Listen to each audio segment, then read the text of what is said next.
আমাদের লতিফ ভাই বললেন চাঁপাইনবাবগঞ্জের একজন নেতা জামাতের বিরুদ্ধে কথা বলছেন।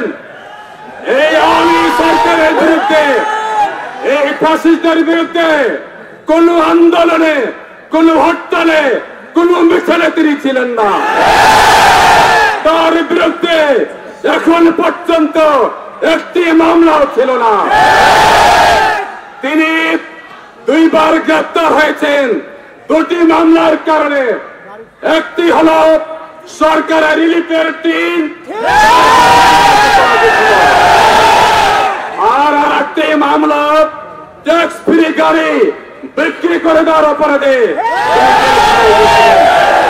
তিনি আওয়ামী সরকারের সাথে আঘাত করে সংসদীয় নির্বাচনে পাস করে তিনি পার্লামেন্টে বক্তব্য রাখতেন। আর আজকে বড় বড় কথা হচ্ছে, যদি এই ধরনের আওয়ামী ফ্যাসিস্টদের বক্তব্য বন্ধ করা হয়, আপনার তো ক্ষমা করবেন ইনশাআল্লাহ। আগামী দিনে দেখা হবে। আজকের এই গণমিছিল থেকে আমাদের ভাই আজহারুল ইসলামকে অবিলম্বে মুক্তি দেওয়ার উদ্যত আহ্বান রেখে সকলকে ধন্যবাদ দিয়ে আমার বক্তব্য শেষ করছি। আল্লাহ হাফেজ। বাংলাদেশ জিন্দাবাদ।